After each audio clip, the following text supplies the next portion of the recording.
আজকে তৈরি করে দেখাবো কাঁচা আমের প্লাস্টিক চাটনি আচার। আচারটি তৈরিতে যেমন ভিন্নতা আছে, এর টেস্টও কিন্তু আলাদা হয়। দেখতে অনেক লোভনীয় আর খেতেও অনেক বেশি মজার হয়।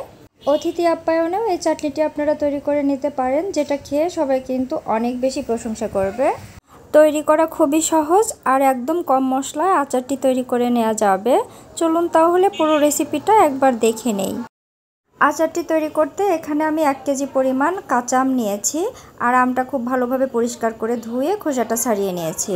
এখন আমগুলোকে আমি এরকম গোল গোল করে কেটে নিব। তো আপনাদের একটু দেখিয়েও দিচ্ছি কিভাবে আমি আমগুলোকে কেটে নিচ্ছি। খুব মোটাও না আবার খুব পাতলাও না, এরকম একটা পুরুত্ব রেখে আমগুলো কেটে নিতে হবে। আর কেটে নেওয়ার পরে এর ভেতরের যে বিচি অংশটা সেইটাকে বের করে নিতে হবে। আর ঠিক একইভাবে আমি সবগুলো আমই কেটে নিয়েছি। এবারে আমের মধ্যে আমি দিয়ে দিচ্ছি 1 কাপ পরিমাণ চিনি। চিনির পরিমাণটা চাইলে আপনারা আরও কিছুটা বাড়িয়ে দিতে পারেন। আপনাদের আমগুলো কতটা মিষ্টি বা টক তার উপরে ডিপেন্ড করে চিনির পরিমাণটা দিতে হবে। আমগুলো খুব ভালোভাবে চিনি দিয়ে মাখিয়ে নেওয়ার পরে ঢেকে রেখে দেব 1 ঘন্টার জন্য। এবার আচারের একটা মশলা তৈরি করে নেব। দিয়ে দিচ্ছি 2 টেবিল চামচ পরিমাণ মৌরি, 1 টেবিল চামচ পরিমাণ মেথি, 1 টেবিল চামচ পরিমাণ জিরা, গোটা ধনিয়া দিয়ে দিচ্ছি 1 টেবিল চামচ পরিমাণ, 5 ফোড়ন দিয়ে দিচ্ছি 1 টেবিল চামচ পরিমাণ, আর সবশেষে দিয়ে দিচ্ছি 4-5টার মতো শুকনা মরিচ। তো সব কিছু এবার একটু টেলে নিতে হবে। আচারের এই মশলাটা আমি একটু বেশি করেই তৈরি করে নেই, এতে করে বারবার ঝামেলা হয় না। মশলাটা একবারেই তৈরি করে সংরক্ষণ করে রাখলে পরবর্তীতে যখন আচারটা তৈরি করব তখন এখান থেকে কিছুটা মশলা অ্যাড করে নিলেই হয়ে যাবে। তো মশলাটা আমি 2-3 মিনিটের মতো লো ফ্লেমে টেলে নিয়েছি। এখন এটাকে ঠান্ডা করতে দিচ্ছি আর অফ ক্যামেরায় আমি এটাকে আধা ভাঙা করে গুঁড়ো করে নিয়েছি। 1 ঘন্টা পর চিনিগুলো গলে গেছে এবং আম থেকে অনেকটাই পানি ছেড়ে দিয়েছে। এবার আচারটা তৈরি করে নিতে হবে। আর মশলাগুলো আপনাদের একটু দেখিয়ে দিচ্ছি, এটা কিন্তু একদমই গুঁড়ো করে নেইনি, একটু আধা ভাঙা করে রেখেছি। এবার চলে যাচ্ছি চুলায় একটা প্যানে আমি আম ও চিনির পানিটা একসাথে দিয়ে দিচ্ছি। এই আচারটি তৈরি করতে একদমই তেলের প্রয়োজন হয় না।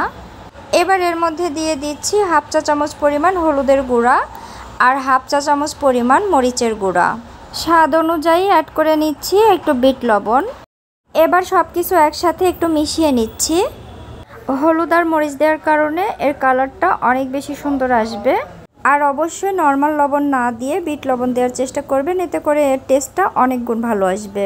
কিছু সময় জাল করে নেওয়ার পরে দেখা যাবে এটা অনেকটাই স্বচ্ছ হয়ে আসবে। আর চিনি পানিতে ভিজিয়ে রাখার কারণে এটা কিন্তু গলে যাবে না, গোটা গোটাই থাকবে। যখন এই আমগুলো মোটামুটি সিদ্ধ হয়ে যাবে আর একটু স্বচ্ছ মনে হবে, তখন এর মধ্যে আমি এই গুঁড়ো করা মশলাটা 1 টেবিল চামচ পরিমাণ দিয়ে দিচ্ছি। আর দেওয়ার পরে খুব ভালোভাবে মিশিয়েও নিচ্ছি। এটাকে খুব বেশি নাড়াচাড়া করা যাবে না, মোটামুটি হালকা হাতে একটু উল্টিয়ে পাল্টিয়ে দিতে হবে। আর যখন এই আচার থেকে পানিটা সম্পূর্ণ শুকিয়ে আসবে তখন এটাকে নামিয়ে নিতে হবে।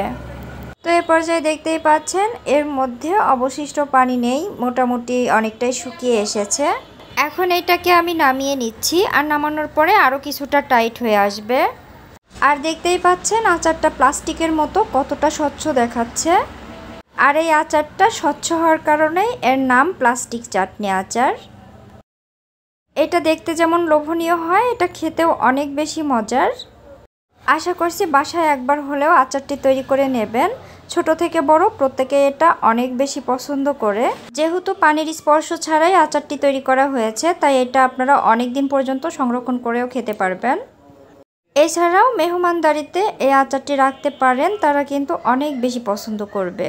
আজ এ পর্যন্তই, আল্লাহ হাফেজ।